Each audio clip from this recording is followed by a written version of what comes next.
ಜೀವನದ ಗುರಿನೇ ಪರಮ ಶಾಂತಿಯನ್ನು ಹೊಂದೋದು. ಅದಕ್ಕೆ 3 ಹೇಳಿದ ತ್ರಯಮೇ ತತ್ವವೇದಿತ್ವ, 3 ಸಂಗತಿಗಳನ್ನು ಆತ ವರ್ಣಿಸಿದ.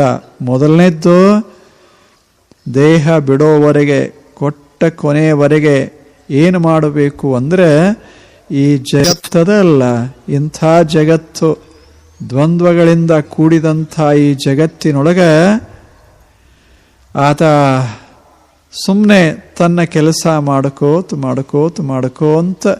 ಯಾವ ಕಡೆನೂ ಬಹಳ ಲಕ್ಷ್ಯ ಹಾಕದೆ ಬಾಳಬೇಕು. ಇದು ಮೊದಲನೇದು. ತನ್ನ ಮಾರ್ಗದಲ್ಲಿ ತಾನಿರಬೇಕು, ತನ್ನ ಸಾಧನೆಯಲ್ಲಿ ತಾನಿರಬೇಕು, ತಾನು ಏನು ಗಳಿಸಬೇಕು ಅಂತಾನೆ ಆ ಮಾರ್ಗದಲ್ಲಿ ಅವ ಇರಬೇಕು. ಒಬ್ಬ ಅಧ್ಯಾಪಕ ಇದ್ರೆ ಒಳ್ಳೆಯ ಪ್ರಾಮಾಣಿಕ ಅತ್ಯಂತ ಅಪ್ಪಟ ಅಧ್ಯಾಪಕನಾಗಿರಬೇಕು. ಕೃಷಿಕನಾಗಿದ್ದರೆ 100ಕ್ಕೆ 100 ಕೃಷಿಕನಾಗಿರಬೇಕು.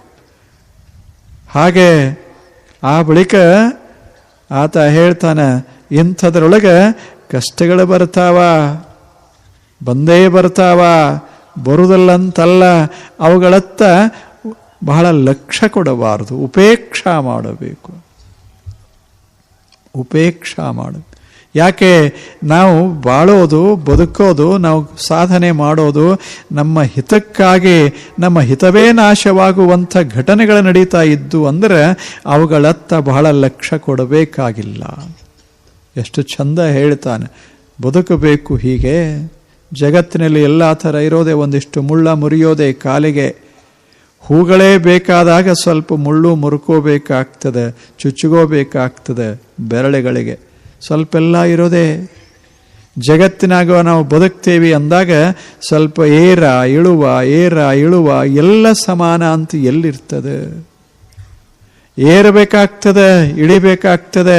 ಜೀವನವೇ ಒಂದು ಏರಿಳಿತ ಇದೆ. ನಮ್ಮ ದೇಹವೇ ಏರಿಳಿತ, ನಮ್ಮ ಮನಸ್ಸು ಏರಿಳಿತದೆ, ನಮ್ಮ ಬುದ್ಧಿಯೂ ಹಾಗೆ. ನಮಗೇನೇನು ಅದ ನಮ್ಮ ಹತ್ತಿರ ಅದೆಲ್ಲವೂ ಒಮ್ಮೆ ಹೆಚ್ಚಾಕೋತ ಹೋಗುತ್ತೆ, ಒಮ್ಮೆ ಕಡಿಮೆ ಆಕೋತ ಹೋಗ್ತದೆ. ಅದು ಅಕ್ಷಯ ಅಲ್ಲ, ಕ್ಷಯಶೀಲ. ಅದಕ್ಕೆ ಅಂತಾರೆ, ಅದು ಹೆಂಗಿದ್ದಂಗೆ ಅಂದರೆ ಚಂದ್ರನ ಬೆಳಕಿದ್ದಂಗೆ. ಚಂದ್ರ ಒಮ್ಮೆ ಬೆಳಕೋತ ಹೋಗ್ತಾನೆ, ಪೂರ್ಣ ಬೆಳಿತಾನೆ. ಆದ್ರೆ ಹಂಗ ಇರೋದಿಲ್ಲ. ಪೂರ್ಣಿಮಾ ಹಂಗ ಇರ್ತದೇನು, ಒಂದು ಕ್ಷಣ ಇರ್ತದೆ ಅಷ್ಟೇ ಪೂರ್ಣಿಮಾ. ಮತ್ತೆ ಕಡಿಮೆ ಆಕ್ಕೋತ ಹೋಗ್ತದೆ. ಮತ್ತೆ ಪೂರ್ಣ ಕಡಿಮೆ ಆಗ್ತದೆ. ಆದ್ರೆ ಹಂಗ ಇರೋದಿಲ್ಲ, ಮತ್ತೆ ಬೆಳಕೋತ ಹೋಗ್ತದೆ. ಇಷ್ಟಿರೋದೇ ಜಗತ್ತಿನಲ್ಲಿ.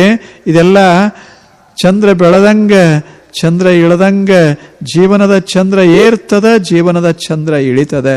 ನಿಮ್ಮದು 50 ವರ್ಷಕ್ಕೆ ಪೂರ್ಣ ತುಂಬಿರ್ತದೆ, ಚಂದ್ರನಂಗೆ ಮುಂದೆ ಇಳ್ಕೋತ ಹೋಗ್ತದೆ. ಇಲ್ಲೇನು ಮೊದಲ ನಿಮ್ಮ ಮುಖ ಹೆಂಗಿತ್ತು ಕನ್ನಡಾಗ ನೀವು ನೋಡ್ಬೋದು. ಈಗಿನ ಮುಖ ಹೆಂಗದೆ, ಮೊದಲಿನ ಮುಖ ಹೆಂಗದೆ, ಸುಮ್ಮನೆ ಹೋಲಿಸಿ ನೋಡಬೇಕು. ಎಷ್ಟು ಮಜಾ ಅನ್ನಿಸ್ತದೆ. ಇವನೇ ಏನು ಅಂತ ಸಂಶಯ ಬರಂಗೆ ನಾವು ಇರ್ತೇವೆ. ಈಗ ಅಷ್ಟು ಬದಲಾವಣೆಗಳು ಉಂಟಾಗ್ತವ. ಇದು ಆಗೋದೇ, ಇದು ಆಗದಂಗೆ ಮಾಡಬೇಕು ಅಂತ ಈ ಜಗತ್ತಿನಲ್ಲಿ ಆಗೋದಿಲ್ಲ.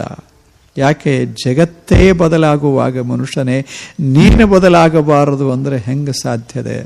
ನೀನೇ ಬದಲಾಗುವಾಗ ಮತ್ತು ಉಳಿದವರು ಬದಲಾಗಬಾರದಂತ ನೀ ಯಾಕೆ ವಿಚಾರ ಮಾಡ್ತೀ? ನೀನೇ ಒಂದು ರೀತಿ ಇರುವುದಿಲ್ಲ. ಮುಂಜಾನೆ ಸಮಾಧಾನ ಇರ್ತದೆ, ಮಧ್ಯದಾಗ ಒಂಥರ ತಾಪಾಗಿರ್ತದೆ, ಸಾಯಂಕಾಲ ಜಗಳಕ್ಕೆ ಬಂದಿರ್ತೇವೆ, ಮತ್ತು ಉಳಿದವರು ಹಾಗ ಆಗೋದಿದು. ನಾನು ಆಗ್ತೇನೆ ಅಂದಾಗ ನಿಮಗೂ ಆಗ್ತದೆ ಹಂಗೆ. ನಾನು ಆಗಬೇಕು, ನೀವು ಆಗಬಾರದು, ಹಿಂಗಾದರೆ ಹೆಂಗೆ ಸಾಧ್ಯದ ಹೇಳು? ಎಲ್ಲರೂ ಏರೋದೆ, ಎಲ್ಲರೂ ಇಳಿಯೋದೆ. ಹಾರಿದ ಪಟಗಳೆಲ್ಲ ಕೆಳಗಿಳಿತಾವ, ಹೊಸ ಪಟಗಳು ಹಾರ್ಕೋತ ಹೋಗ್ತಾವ, ಹಳಿ ಪಟಗಳು ಇಳ್ಕೋತ ಬರ್ತಾವ. ಅದು ಹಂಗಾಗೋದೆ. ಹೊಸ ಪಟ ಏರುವಾಗ ಹಳಿ ಪಟ ಇಳಿಯುವಾಗ ಎರಡೂ ನಡು ಭೆಟ್ಟಿ ಆಗ್ತಾವ, ಎರಡೂ ಭೆಟ್ಟಿ ಆಗ್ತಾವ. ಅವಾಗ ಹೊಸ ಪಟ ಅಂತದೇನೋ ಬೀಳಕತ್ತೆಲ್ಲ ಅಂತದ, ಅದು ಹಳಿಪಟ ಅಂತದೆ.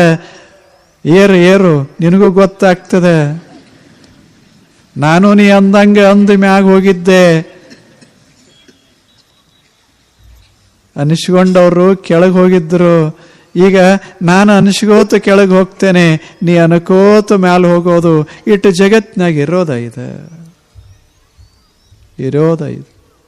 ಎಂಥದ್ರಾಗ ನಮ್ಮ ಪಟ ನಾವು ಏರೋದದ ಇಳಿಯೋದದ, ಸರಳ ಇಳಿಬೇಕು ಅಂತ ಏರೋದದ, ಒಮ್ಮೆ ಇಳಿಯೋದದ. ಜೋಕಾಲಿ ಒಮ್ಮೆಗೆ ಬೇರೆ ಮ್ಯಾಲಿದ್ರ ಗತಿ ಹೆಂಗ?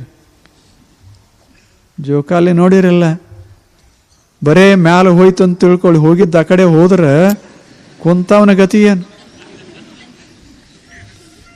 ಜೀವನ ಅಂದ್ರೆ ಹಂಗಲ್ಲ. ಒಮ್ಮೆ ಮುಂದೆ ಹೋಗ್ತದೆ, ಒಮ್ಮೆ ಹಿಂದೆ ಹೋಗ್ತದೆ. ಬರೇ ನಾವು ಮುಂದೆ ಹೋಗೋರು ಅಂತಂದ್ರೆ ಜೋಕಾಲಿ ಮುಂದೆ ಹಂಗೆ ಹೋಗ್ತದ, ಹಿಂದೆ ಹೋದ್ರೆ ಮುಂದೆ ಹೋಗೋದು. ಅದು ಜೀವನದ ಜೋಕಾಲಿ. ಅದು ಜೀವನ ಹೆಂಗದ ಅಂದ್ರೆ ಜೋಕಾಲಿ ಇದ್ದಂಗದೆ. ಅದೆಲ್ಲ ಹಾಗೆ ಇರೋದು. ಅವಾಗ ಮ್ಯಾಲ ಹೋದವರು ಹಂಗೆ ಇರಬೇಕಂತ ಬಯಸಬಾರದು, ತಾನೇ ಕೆಳಗೆ ಬರ್ತದೆ. ಕೆಳಗಿದ್ದವರು ಹಂಗ ಇರೋದಿಲ್ಲ, ಮತ್ತು ಹಿಂದೆ ಹೋಗ್ತಾರೆ. ಹೋಗೋರು ಹಂಗ ಇರೋದಿಲ್ಲ, ಮತ್ತೆ ಕೆಳಗಿಳಿದು ಮುಂದೆ ಹೋಗ್ತಾರೆ. ಇಷ್ಟೆಲ್ಲ ನಡೆಯೋದೆ. ಎಲ್ಲರೂ ಯಾವಾಗಲೂ ಒಂದೇ ಸ್ಥಾನದಲ್ಲಿರೋದಿಲ್ಲ. ಇದು ತಿಳ್ಕೊಂಡ್ರೆ ನಾವು ಚೆನ್ನಾಗಿ ಬದುಕ್ತೇವೆ. ಮತ್ತು ನಮಗೆ ಏನೇನು ಇಷ್ಟವಲ್ಲದ ಸಂಗತಿಗಳು ನಡೀತಾ ಇರ್ತಾವ, ಅವುಗಳನ್ನು ನಾವು ಉಪೇಕ್ಷಾ ಮಾಡಬೇಕು. ಬಹಳ ತಲೆಗೆ ಹಾಕ್ಕೋಬಾರದು. ತಾನ ತಿತಿಕ್ಷಸ್ವ, ಅವುಗಳನ್ನೆಲ್ಲ ಸುಮ್ಮನೆ ಮೌನವಾಗಿ ತಡ್ಕೋಬೇಕು, ಸಹನ ಮಾಡ್ಕೋಬೇಕು. ಸಹನ ಮಾಡ್ಕೋಬೇಕು. ಮುದ್ದಾಮ ಸಹನ ಮಾಡ್ಕೊಳ್ಳೋದಲ್ಲ, ನಮ್ಮ ಕೆಲಸದಾಗ ತನ್ನಷ್ಟಕ್ಕೆ ತಾನೇ ಅದು ಸಹನ ಆಗಿ ಹೋಗಬೇಕು. ನಾವು ಅಷ್ಟು ಕೆಲಸದಾಗ ಬದುಕಿನ ಕಾರ್ಯದೊಳಗೆ ತನ್ಮಯ ಆಗಿರಬೇಕು.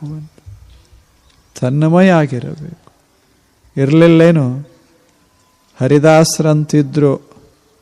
ಹರಿದಾಸ ಅಂತಿದ್ರು, ಬಹಳ ದೊಡ್ಡವರು. ಅವರನ್ನ ಬಹಳ ಬೈತಿದ್ರು ಜನ. ಅವ್ರ ಜೀವನ ಚರಿತ್ರ ನೀವು ಕೇಳಂಗದ, ಓದ್ರಿ, ಬಹಳ ಚಲೋ ಜೀವನ ಚರಿತ್ರ. ಹರಿದಾಸ್ ಅಂದ್ರೆ ಬಹಳ ದೊಡ್ಡ ಸಂಗೀತಜ್ಞ. ಭಾರತ ದೇಶದಲ್ಲಿ ಅವನಂಥ ಸಂಗೀತಜ್ಞ ಬಹಳ ಅಪರೂಪಕ್ಕೆ ಸಿಕ್ತಿದ್ರು. ಅಂಥವರು ತಾನಸೇನ ಕೇಳಿರಲ್ಲ, ತಾನಸೇನನ ಗುರು ಹರಿದಾಸ್. ಇಂಥ ಹರಿದಾಸರನ್ನ ಜನ, ಕೆಲವರು ಆಗಲಾರದ ಜನ ಅವರನ್ನು ಅತ್ಯಂತ ತುಚ್ಛವಾಗಿ ನೋಡ್ತಿದ್ರು.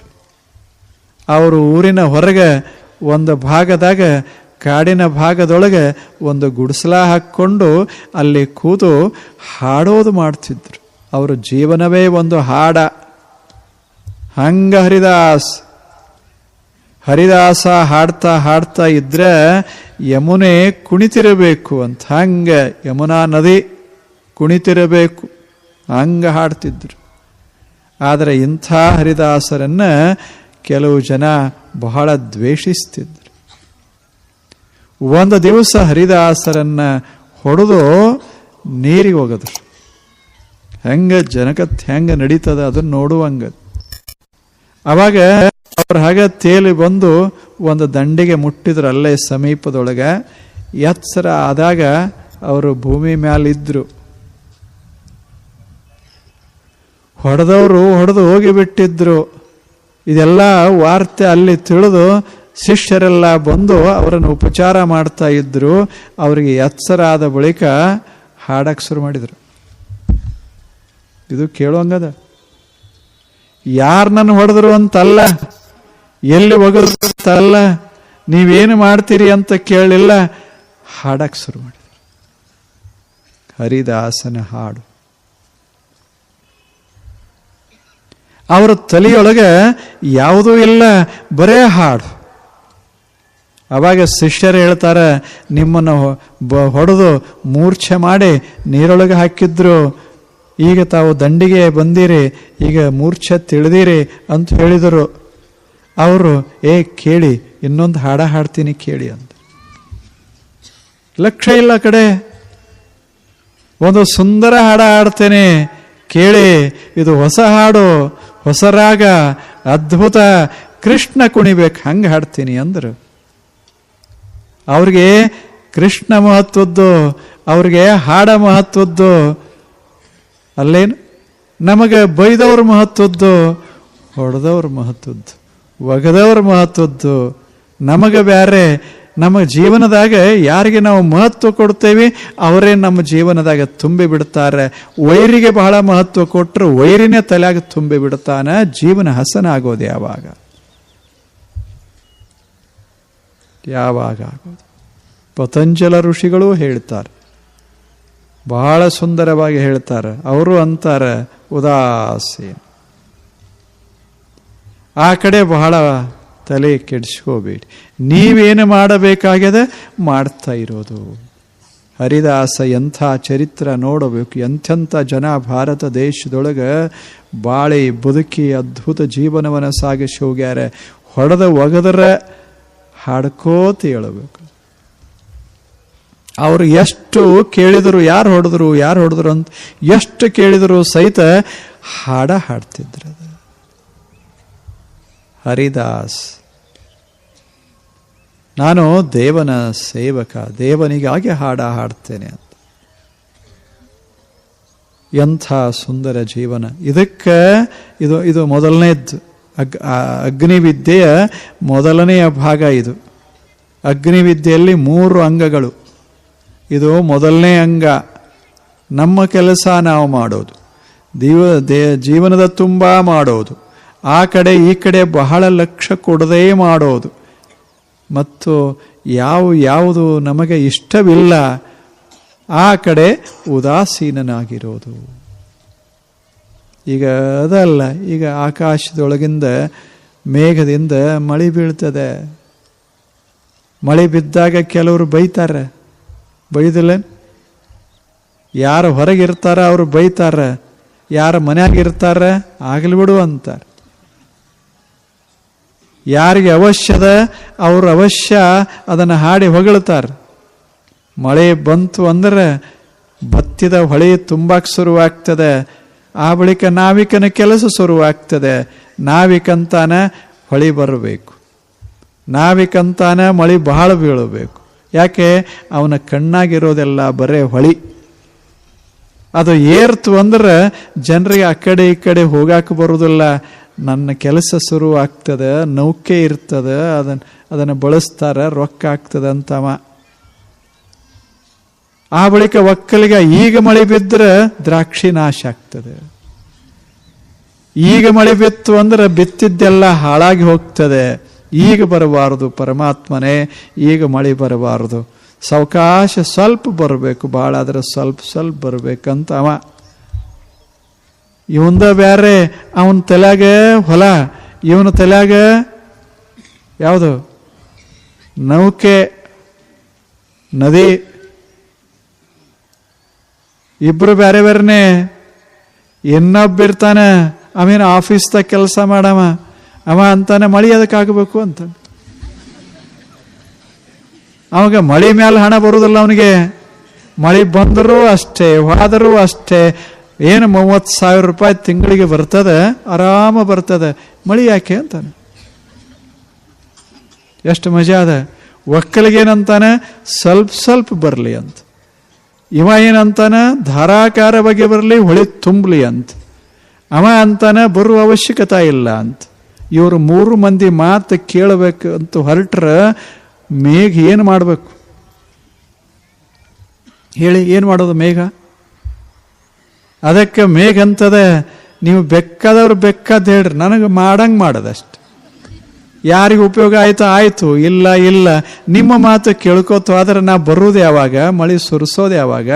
ಇಷ್ಟ ಬೇಕಂತ ಒಬ್ಬ, 2 ಇಂಚು ಆಗಬೇಕಂತ ಒಬ್ಬ, 4 ಇಂಚು ಬೇಕು ಅಂತ ಒಬ್ಬ, ಬೇಡ ಅಂತ ಒಬ್ಬ. ಮತ್ತು ಎಷ್ಟಾಗೋದು ಹೇಳಿ?